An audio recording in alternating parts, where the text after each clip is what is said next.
Welcome to Before You Were Born. I think it's our 6th episode now. We're just raring through Yeah, it. we're practically in the kindergarten stage of our early podcast development. I don't think that's how it works, in which case after 2 years we'll be 105 years old. More. Yeah, My yeah. week counting isn't great. Yeah. This week, of course, is the 3rd of April to the 9th of April. We are in the heart of April now. We're in the juicy bits. And I'm excited.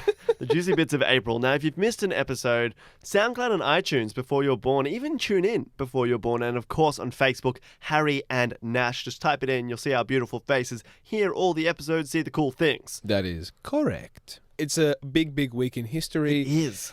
We say this every week, but this week, pretty big. Pretty big. You know what? This week is actually pretty big. Yeah? Yeah. We're not just... We're not just saying it. But you know what I realized? Is that we say every week this week is big. And that's because every week in history is big. Pick a date. Something big has happened just on gets that bigger date. and Some point bigger. in history. Nash, what are you talking about today? One thing with this podcast that I wanted to try to avoid was having this sort of great man model of history or great person. Yeah. Where you just focus on one person and their achievements or their, transgressions, right? I've kind of touched on Mussolini last Fascism. week or the week before. We had Typhoid Mary. We did. Yeah. And we're coming full circle here to Joseph Stalin. Oh, good. So we're keeping it on evil villains as your theme. Yeah. Which is great because I'm going the complete opposite of Stalin and talking about someone that is genuinely a good person. Morally virtuous. Morally virtuous. And you know what? So often we get bogged down in history being a male perspective. Because it is. Men wrote history, unfortunately. So Yeah. let's talk about a dominant woman who has done great things in the history. Her name, and it's going to sound silly to you, but it is so true, Pocahontas. You're thinking the fictional character, 1995 film by Walt Disney, won 2 Oscars, Colors of the Wind, John Smith, all that fun things. Yeah, well, that's my frame of reference. Wait, so you're saying Pocahontas was a real person? She was real. Oh, shit. Born in the 1600s, Yeah. living till about, 1620. Right. And she did a lot of great things during her lifetime. And she was an advocate for peaceful relations between the Native Americans and the English settlers. Wow, well, I can't say the same for our good friend Stalin. No, he was quite the antithesis of that. Didn't he slaughter 30 million people? Yeah. Yeah. Well, there's no better thing to do now than Take us back to a time before you were born. cue the intro. I have a dream. Good evening and welcome to television. It's one small step for man, one giant leap for mankind. Let's go back to a time before you were born. Now, Nash, we're speaking about someone who I personally loved as a child. Not in a way that we were speaking about last week with John Hickney with Jodie Foster, but more of Good. aspirational. Thought she was bloody awesome. Yeah. Sung pretty well as well. Mm-hmm. Her name is Pocahontas. 1995, most people understood about Pocahontas. The movie came out, Walt Disney, everyone loved it, won 2 Oscars, and it was about, Pocahontas falling in love with this man called John Smith from Yeah. the New World Yeah. and them discovering each other's cultures. And whilst there was a war going on between Pocahontas' family and the British settlers, Mm-hmm. they managed to find a peace to work it out and help prosperity between the 2 nations. That's lovely. And it's a happily ever after tale. Everyone's happy in the end. No one dies. Everyone gets together. It's all nice and happy. And the good news is, That's that's- totally false. it's completely false.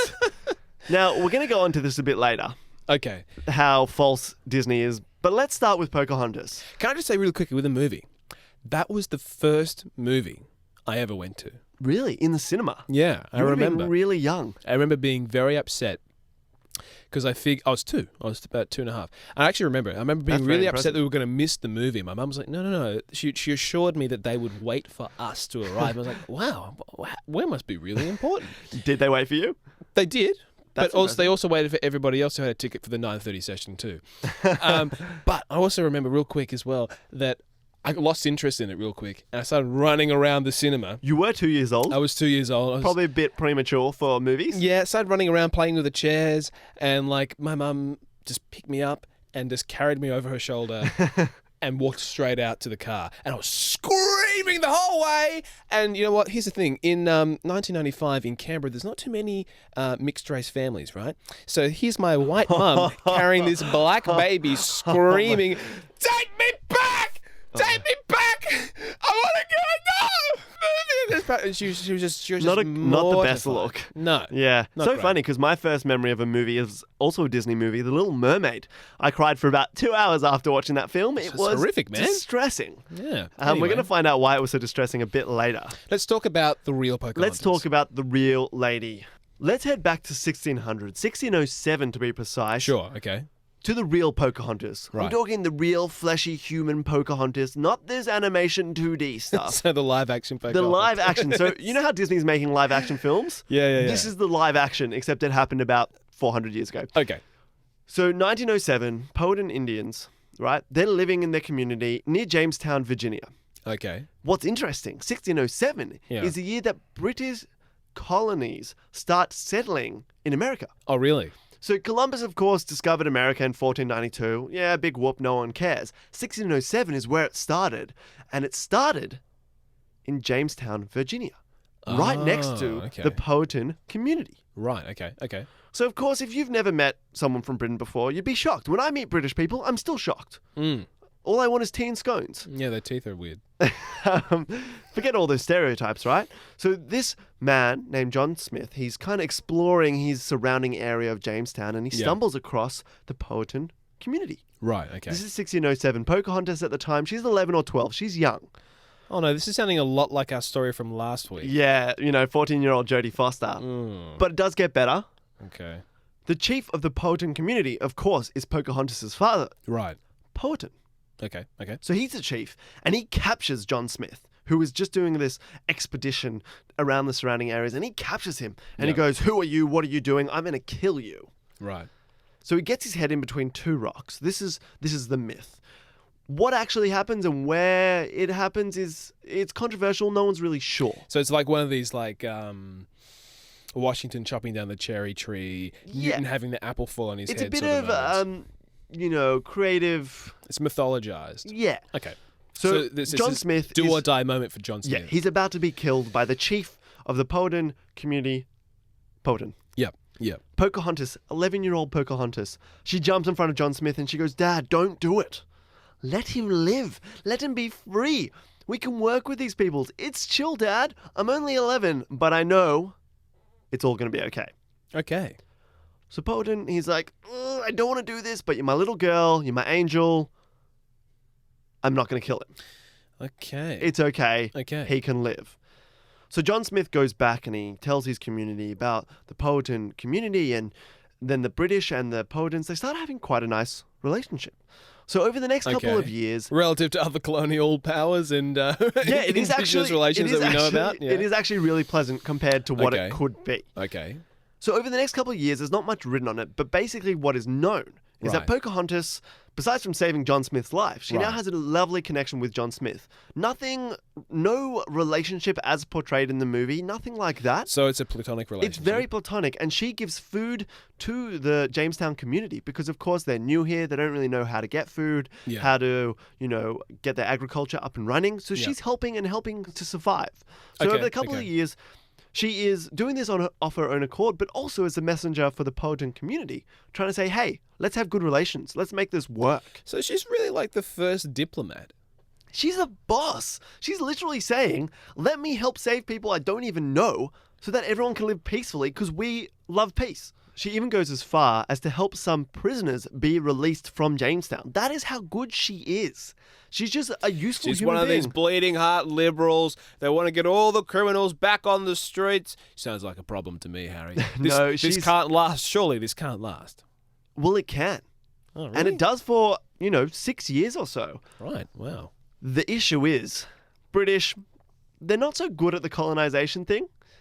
They're surprising, I know, because they do it quite a In bit. what way? In what sense do you mean? They're dying a lot. They don't know how to Oh. live in this environment. Okay. And unlike the Powhatan community, they don't know how to live themselves, hunt the animals, any of these things. So, enter Samuel Argyle. 1613. He Okay. arrives a British man. And he sees Jamestown, he sees it's not working, and he thinks, you know what? The Powhatans, they think they can do whatever they want. I want to prove a point. I want to prove a point that English can do whatever we want, and we should have all of their resources because we're the English. Yeah, right, okay. So he captures Pocahontas. Okay. He lures her onto his ship, captures her. Okay. It's not a good situation. She's in a cell. Powhatan and his community, they're outraged. They're like, you take my daughter, like you've locked her up? What are you doing just to prove a point? Like we were living in prosperity and peace. Yeah. More or less. Yeah. Well, there must have been some problems. Look, there was definitely problems, and Powhatan never liked the British. Yeah. This is how it's So documented. it was just like, it was an uneasy compromise by the sound. It was unhappy, but it was something that they had to do. It was better than being at war with each other. Yeah, exactly. So, of course, the war begins. Oh. There's a fight between the British and the Powhatan community because, of course, the chief's daughter is Has currently been captured and she's held imprisoned. hostage. Yeah, right. But then something magical happens. Grandmother Willow! No, true love. Ugh. Enter John Rolfe. They fall in love with each other, or rather, he falls in love with her. And how old is she by this point? 17, 18? Yeah, she's old enough that it's not creepy. It's not a Okay. Jodie Foster situation. Okay. You know what I mean? Yeah. Just a reference, they're talking about an episode last week where the guy who tried to kill Reagan was in love with young Jodie Foster. Who was 14 years old. Yes. Not so legal. Anyway. So this is legal. And so Pocahontas and John Rolfe, they fall in love. And he gets her out of prison, and they get married, and they tie the knot, and it's very happy. By which point, the Powhatan community, Yeah, I was English about to say, community, what happened to the war? tension between the two. But the marriage between John Rolfe and Pocahontas does actually make it a bit better. There's actually nothing written about this. Oh, So it's actually hard to say. okay. The issue with this history is that there's a lot of gaps in this. Yeah, right. So we know Pocahontas is captured. We know she then gets married, but there's really not much to say about how the tensions go between the two communities. Okay. Because the story then leads off, and Pocahontas leaves her community. She leaves her father. She leaves her family. And where'd she go? She goes to England. John Rolfe wants to use her as propaganda. Lovely, right? Oh. And then she dies. So the date that's important. Oh, no! The date. Oh, no! I don't like this version of the story. It's pretty terrible, to be honest. The date that is important, of course, is the marriage of Pocahontas to John Rolfe, which is April Okay. 5th, 1614. They get married, the unity happens. You think they live happily ever after, but about 7 years later, she dies of the measles, mumps, and or smallpox. Oh, man. So it got me thinking, this whole story about Pocahontas, even in the story she lives happily ever after and they fall in love and all these things, I mean, that doesn't happen. She still was an awesome person who Yeah. really tried to promote peace and prosperity. Yeah. But the ending of the story, Not so good. not so good. And it got me thinking, where's Disney led us astray? And I don't know if you know this, I don't know if anyone listening knows this, but I want to go through some of the myths and legend debunked about Disney Oh, yeah. Okay. and where it Yeah, strays. Nash, you and I, of course, are going to put out a sneaky little cover? little song Yeah. of Colours of the Wind. So check out that on our Facebook page. It's going to be great. But let's go through some of the myths about Disney films. So this week we were speaking a bit about all the things that Disney kind of got wrong, such as Pocahontas. Let's have a chat about all the other things that Disney got wrong. Brothers Grimm, Hans Christian Andersen, they feature quite a bit in this, and as does history. Just facts. Yeah, okay. Let's start off with Cinderella. So, of course, you know Cinderella. She marries a prince. It's all happy. Her evil stepsisters, they're sad. Nothing really happens to them. We don't care about them. She lives happily ever after. The good news in the Brothers Grimm original, Cinderella does live happily ever after. It's very nice. The bad news, her evil stepsisters, they don't. Yeah, they die, don't they? Well, yeah. You know Yeah. why? Because to fit into the slipper, one of them cuts off their toes to fit in, and the other one cuts off their heels. Now, I don't know if you've ever tried to cut off your toe and or heel. I have, actually. It's not a great situation. No, it wasn't good. As I'm sure you know. So That's why I don't wear thongs. So they die. So it's a lot less fun. Javiana were not impressed If you had with to that choose, situation. which one would you want to chop off, your toes or your heels? See, I'm unsure because my favorite song, of course, is heel, toe, slide, slide, cha-cha-cha. Oh my God, you'd make the best, worst PE teacher. Oh, sweet Jesus. How I hated line dancing in primary school and high school. Oh. Yeah, I'd probably go with my heel. Because toes, there's 5 of them, so you're losing 5 things. Heel, it's just one. You're just losing one thing. Yeah, I'd say. I mean, it's going to be difficult for you to keep your balance if you don't have your toes. Yeah, you'd never be able to rest on your laurels either. So it'd be a bad situation. But All right, what's next? Let's move on. Brothers Grimm again, Tangled. Of course, it's the story of Rapunzel. In the story, Rapunzel, the prince climbs up the hair, saves Rapunzel, everyone's happy. Yeah. Sorceress dies, who cares, whatever. In the other adaptation, Sorceress cuts off the hair of Rapunzel, throws her into the wilderness, where she, of course, would die. Yeah. She uses the hair to lure up the prince. Prince climbs up, sees the sorceress, like, oh my god, this is not what I came for. Hashtag Rihanna Calvin Harris. Throws himself out of the tower, eyes first, and blinds himself in a bunch of thorns. Yeah. He then walks around the rest of his life blind. It's not a happy situation. Now, let's move away from Brothers Grimm to Shakespeare. Okay. Of course, you've seen The Lion King. Of course. One of the best films of all time, of course, based off Hamlet. Yeah. Now, in The Lion King, Simba defeats Scar, right? Mufasa dies. Yeah. Sorry, spoilers. It's the way it works. There's a lot of spoilers, but if you haven't seen it by now, you've missed the boat. Voldemort dies. Anyway, and so what happens is, in The Lion King, Simba wins. Scar, you assume, dies. Not really sure. Mufasa dies. So only 2 deaths. It's pretty good. In Hamlet, everyone dies. Everyone dies. Yeah. And also everyone goes crazy as well. It's not a great situation. So Shakespeare, Disney, not a great combo. Now, let's head to a bit of history now before we get to our last one. Another awesome boss lady, Mulan. Now, of course, this is about how Mulan from the 4th century, right? Okay. In the movie, Mulan is kind of clumsy. She's not really a warrior. She has all this trouble with getting into the army because she wants to fight, but she's a woman, so she can't fight. Unfortunately, rather fortunately, actually, this is not the case for Mulan in real life. She was a dope-ass warrior fighter. No one even thought twice about letting her into the army because they saw her skills. They wanted to, in her 12 years in the army, they wanted to She was in the promote army her. for 12 years? They wanted to promote her 12 times. Holy shit. That's how good she was. She was like the bossest ninja ever. Well, that's crazy. That's... Wow. They really need to redo it. They should. Well, they are, actually. Mulan is awesome. They kind of make her less cool. Because really, I mean, there wouldn't be a movie. What movie is that? You watch, she's awesome, she ends being awesome. This movie, you're unsure, you feel her plight, and then she's awesome. Well, you know what it is? You know what? Just awesome. You know what Disney does? What? They just sort of follow the sort of James Campbell archetype of the hero's journey. You know, like it's one person, they go out into the wilderness, they defeat the Hun or whoever's causing them problems, and they come back to their community to bestow boons upon them. They have to adapt history to fit that model. She did go back into her community, and it was really nice after. Yeah. But there was no struggle for her to go in. She was just awesome to begin with. Now the last one, it's a bit lengthier. The Little Mermaid by Hans Christian Andersen. Yeah. So we know the tale. She loses her voice, so she can have legs. She falls in love with the prince. They live happily ever after. Defeat the evil octopus witch Ursula. In reality, not so nice. Instead of just losing her voice, the witch actually takes her tongue, just for giggles. Really, she has no reason for it. It's like that Tui's beer ad. Yeah. Okay. Well, yeah. Mermaid is like that. Anyway, so they take her tongue, and when she gets her legs, the requirement is that every step she takes is like walking on shattered glass, or that knives are going into her legs. So it's not fun for her to have legs. So she's like, if I can convince the prince to love me, then I'll just have legs. None of this painful stuff. Just have the legs. Yeah. Prince is not keen. He sees her as a little sister. He's like, look, I don't want to marry you. And she has to get married to the prince. Otherwise, she's going to be killed. Does she succeed? She doesn't succeed. So her sisters help out. They cut off all their hair, make a deal with the witch, and they say, give us a chance to redeem our sister, let her live. Yeah.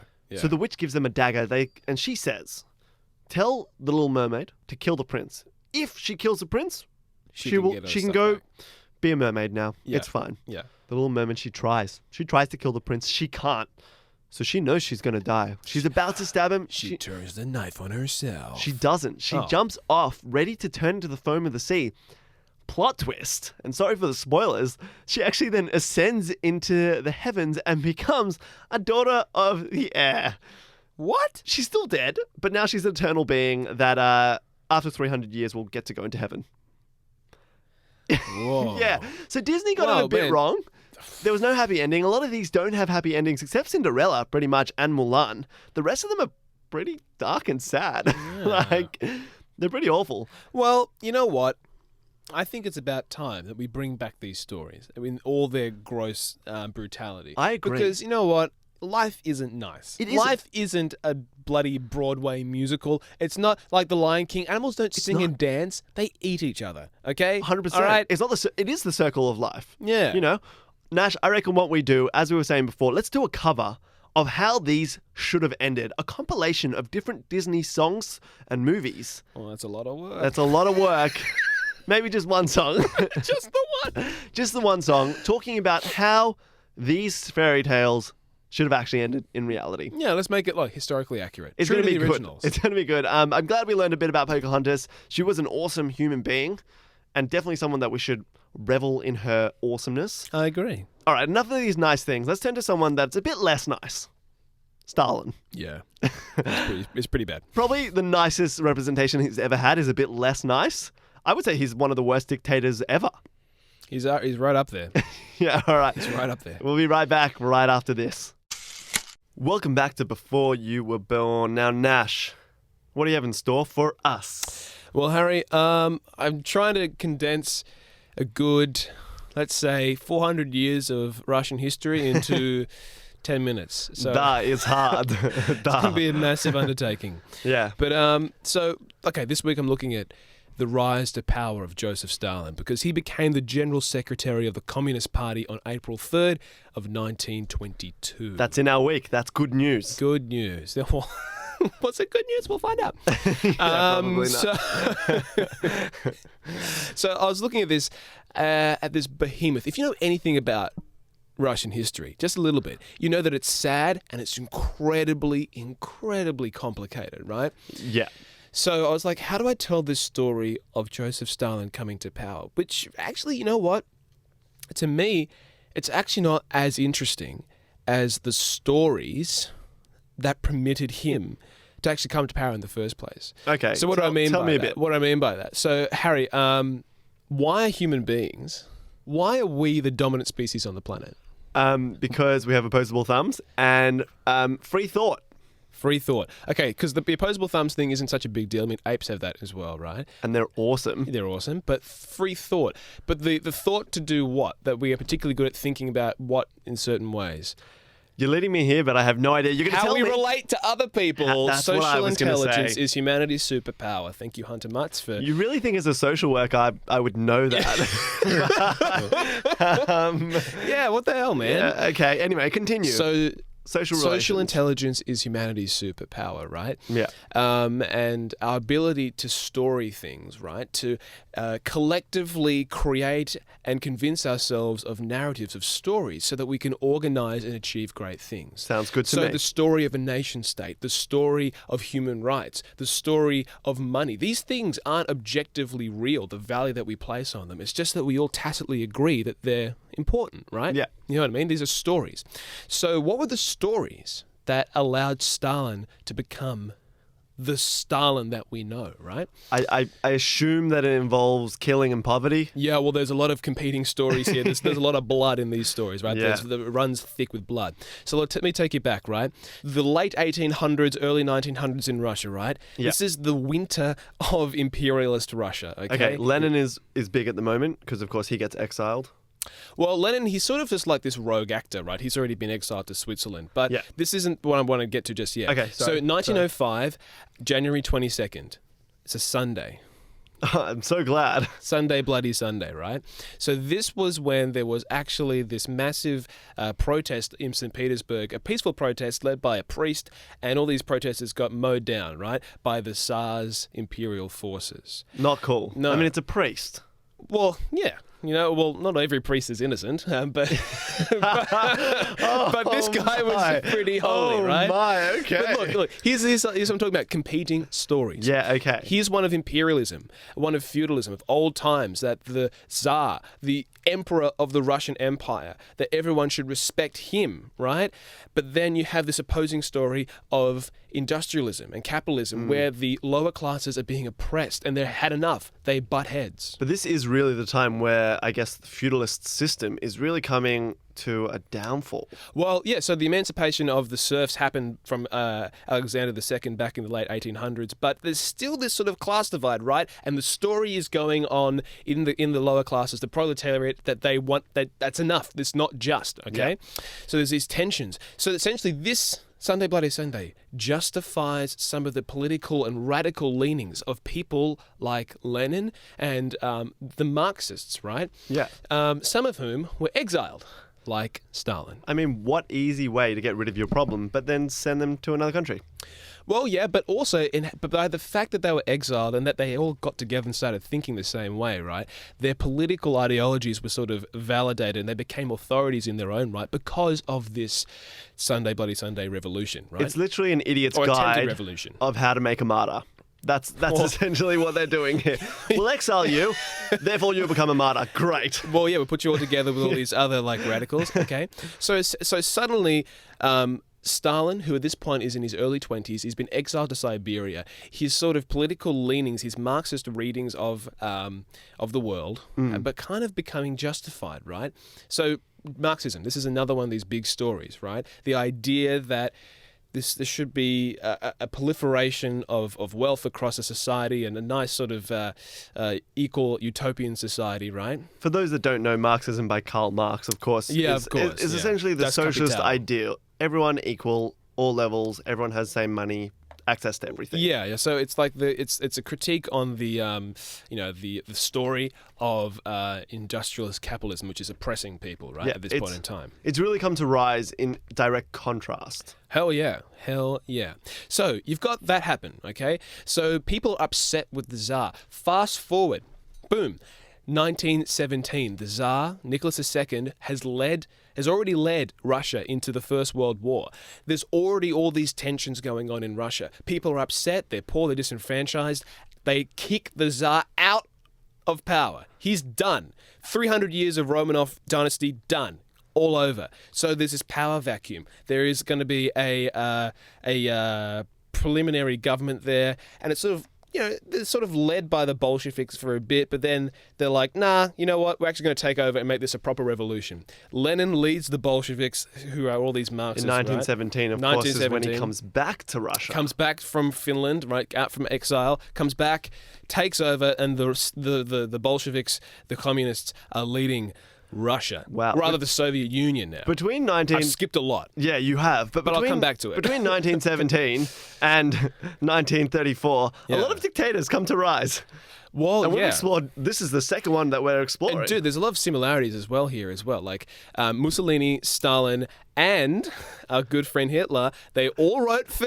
Sorry. I don't think anyone says our good friend Hitler. It's not like, me and my mate Hitler went down to the pub. No, it's the tyrannical leader and dictator They Hitler. were all in prison or in exile. They were all editors of socialist newspapers. They were all horrible people. Yeah, so if you're in charge of a socialist newspaper, get out while you still can. Get out. Let's keep an eye on them. Yeah, that's what we're saying here. Anyway, look, so 1917, that's the Bolshevik Revolution, right? So the Tsar, his family abdicates, and then we have the rule. Well, rather, this is the start of the Russian Civil War, okay? Right. So because not everyone is happy that the Bolsheviks, who are these communists, right, that they're taking over Soviet Russia, okay?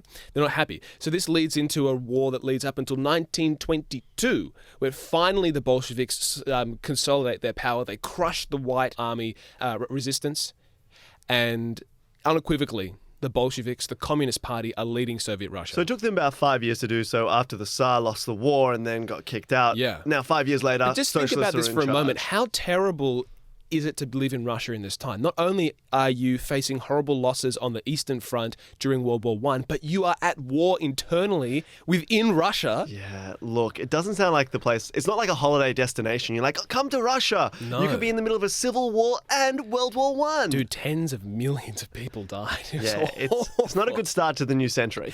No.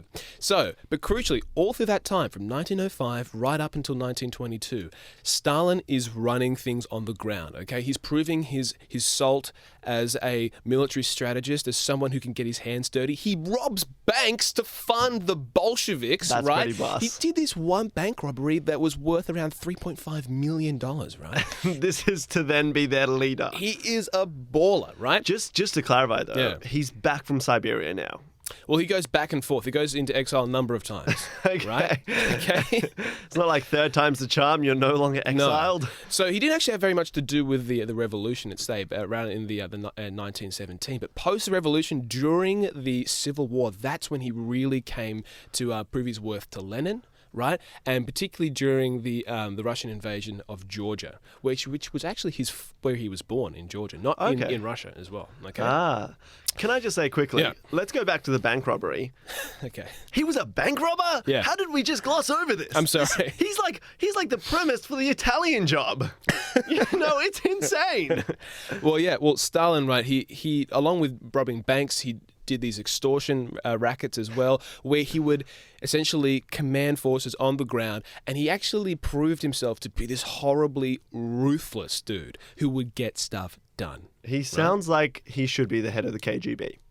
Well, funny that you say that. So we come back to 1922, October, right? This is when the Bolsheviks have finally consolidated power. They are in charge. They're the king of the castle. Well, yeah, it's the Soviet revolution has been done, right? Okay.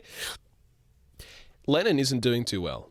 Turns out that running a revolution, unearthing one story about how nations, people, society should work, this imperialist story, and replacing it with another one, a utopian one where everyone shares the wealth and the means of production are owned by the state, turns out that can be very taxing on you. Really? Yeah.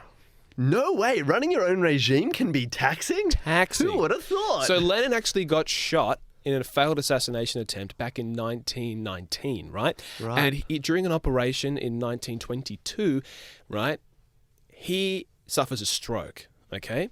So then he becomes sort of incapacitated. But the stroke is after he appoints Stalin as the General Secretary of the Communist Party. Which is the second in command. Well, I'm not necessarily the second in command, but it's very important because he controls appointment of positions. So guess what? You know what he does? He appoints people who are loyal to him, and he just sort of clears out everyone else who opposes him. It kind of makes sense. If you're a dictator, I guess the first rule is making sure all your loyal subjects are in positions of power. Now, there's one thing standing in his way. Lenin. No, well, no, because he's going to die. Lenin's going to die. Lenin's going to die. Okay, good. Right? So who's standing in his way? Trotsky. Leon Trotsky. Leon. Yeah, Leon Trotsky. So Leon Trotsky is sort of the polar opposite to Stalin. They're both communists, but Stalin is this salt-of-the-earth pragmatist. He's a ruthless killer, right? Not to say that Trotsky wasn't a killer, but he was a bourgeois, intellectual. People didn't really like him very much. So Trotsky is the main opposition that Stalin needs to push through to order into. The yin to his yang. He needs to take care of so that he can actually run the Communist Party. Just right? you saying that, I know what's going to happen. Yeah. Like, he's a mafioso bust, Stalin. Trotsky, he doesn't have a chance. Well, Trotsky did have a chance, right? Because actually, you know what? As Lenin was dying, as on his deathbed, and he was dictating his last testament, he actually said that Stalin shouldn't take over the Communist Party after Lenin passes because he's too brutal, right? Fair call. Okay. But, get this right, as General Secretary, Stalin was in charge of Lenin's medical care. He had one of his secretaries take that. It was leaked to Stalin, and Stalin made sure, through a partnership between himself and two other guys, I forget their names at this time, two other guys. Joe Blogs and Joe Blogs. It was Blogsky and Blogev, right? We will get those names for you in the description. With the help of these two guys, they suppressed this article from being released so that Stalin sweeps in as the leader of the Communist Party once Lenin dies. Okay? That is not surprising. And you know what as well? After that happens, Stalin double crosses these guys, boots them out, right? And he then takes care of Trotsky as well, exiles him, and then later on he's murdered. He's assassinated. My God. You know what? Russia doesn't sound like a fun time in 1922. It sounds like a place that I don't want to be at all. Well, you know what? In 1922, funnily enough, that is a brief period of stability. It's a brief. Because Lenin's dying and Stalin's about to take power. Well, Stalin actually doesn't take power until like 1924. That's when Lenin dies. So that's when all this is coming to a head between the power struggle between them. But crucially, the reason why Stalin is able to take control is because the others, members of the Communist Party, are busy bickering and fighting with themselves, talking about these high-minded ideals, these stories. How do you actually lead a country when Stalin is busy there getting his hands dirty, taking care of business? And while they're all bickering, he took the leadership from underneath their noses. But isn't that the case so often? People are talking about things they should do, and the person that does it, they're the ones, they get the job, they, achieve what they want to achieve. You know what? I think this is quite indicative of the story thing as well, right? So, one last thing. Stalin authored his own story. Stalin wasn't born Stalin. He gave that name to himself. He crafted his own story. Stalin means man of steel. Yeah. Oh, wow. That is Superman. That's Superman. Oh, Yeah. God. Well, there goes my love of childhood comic books. Kal-El, why? Why? But you see what I mean? Yeah. This idea that, like, there are these stories that we tell ourselves and that shape us as well. Stalin was able to do so through, bloody violence and all this awful stuff. But yeah, I think it's really interesting that these stories, that from one imperialist story to a communist story in opposition to a industrialist story versus a nation-state story, all these stories. Interesting. It is. Interesting. It is very interesting. Yeah. And whilst you did a great job of being brief about the Russian history, which is far and wide. I'm really sorry, so reductive. Any Russian listeners out there? Sorry. Yeah. Hopefully you guys got some stuff from that. Anyway, let's head to a break. Yeah. And right after this, come back with a bit of fast facts. Welcome back to Before You're Born Now. Time for one of our favourite segments. Fast facts. Sorry, I said a bit quicker than you this week. That's all right. As is the case with fast facts. Harry, I've got a big old week for you. So, Okay. along with Joseph Stalin being appointed as the leader of the Soviets on April 3rd, in 1882, Jesse James, the notorious outlaw, he was shot in the back and killed. Yeah. Nearly as bad as Brutus stabbing Caesar in the back. Yeah, probably less historically significant, but Yeah, much. It's no Ides of March. it's a petty criminal versus a god amongst men. Okay, fair call. Still on March 3rd, in 1972, Annie Hall wins Best Picture. What a film by Woody Allen. It's one of my faves. It's just a great film. So angsty. I don't know. It's so hard. It's so hard. I don't know what to do. God damn, where's my bagels? You're really good at that. Thank you. Me and my friends actually practice, so that's a worry. Let's move on to April 4th, 1960. Ben-Hur wins 11 Oscars. One of the most successful films of all time in terms of Oscar notoriety. You know what? I would have to agree with you. However, how many people have seen Ben-Hur? Now. Probably we're a lot alive of people today. in 1960, but not a lot now. Actually, what's interesting is that I think they remade Ben-Hur. They did. And apparently it was a shit It was a flop. Yeah. All-round flop. April 4th, 1975. This one is particularly significant because I'm actually reading the script of one of their products. In 1975, April 4th, Microsoft was founded. How much did that change your world? Do you remember the dial-up? You're waiting 5 minutes for internet on your Microsoft PC, which was like version 2000. Imagine having version 2000 Microsoft right now. Windows 2000 was pretty good. I was a fan of Windows 2000. Windows Vista. Ooh, that was a flop if ever I saw one. We're just flopping all over the place here. Dear oh me. Still April 4th, 1968. A very significant one of for the the biggest. civil rights movement. Martin Luther King was assassinated. It's true. Now, stay tuned in August. We're going to speak a lot about MLK. Mm-hmm. Um, Of course, in August was when he delivered his famous I Have a Dream speech dream. on the Yeah. steps of the Lincoln Memorial. So, April 4th, 1887, Susanna M. Slater is elected as the mayor of Argonia, Kansas. She's the first female mayor in the United States. It's pretty big. I mean, women Massive. didn't even get the right to vote in America nationally till 1920, as we were saying last week. Yeah, and then again last week as well, we said that in 1917, that was when Jeanette was elected to Congress. Raskins I think. was elected to Congress. So, Susanna was really starting the wave. Yes, indeed. April 5th, 1955, Winston Churchill resigns because his what a health man. is failing. Yeah, but he did a lot of things that were good. Yes, he did. Do That- you know what they are, Harry? War things, I guess. I don't know. Yeah, of course. He led Britain. He led Britain through the world. Wasn't he Second the World War. first man? Okay. I was going to say first man on Mars, but guess not. Close. I was close. April 6th, there are 3 big things that happened on April 6th. Actually, I'll do it this way, Harry. You can put them in chronological order for me. Yep. So, the Mormon Church was established, 2001 A Space Odyssey was released, and the first modern Olympics was held. Okay, So the years are 1896, 1830, and 1968. Okay, Space Odyssey's got to be last. 2001: A Space Odyssey by Stanley Kubrick. Yeah, very good, very good. Okay, so that's in 1968. Yeah. So you got the Mormon Church or the Olympics. What came first, Jesus or the rings? I'm going to say the Olympics was second because the recent Olympics only like 1900s-ish. Close, but not quite. So actually, oh no, fuck, you're right. Sorry, I misread that. So yeah, the Mormon Church was founded in 1830, and the first modern Olympics was in 1896. I can't believe how recently Olympics have been, but also Mormon Church. That's only like 170 years they've been around. That's not a whole heap for them to have a musical made about them. I mean, come on. Surely they have to be about a bit longer for that. Yeah, well, April 7, what happened? they got busy in those years. They got hella busy. April 7, 1994, civil war breaks out in Rwanda, which of course leads to the genocide. Not Yeah. great. Yeah. Okay. So April 8th, 2013, Margaret Thatcher, the Iron Lady, dies. She dies. We're going to have to speak about her at some point because Margaret Thatcher, she's a big deal.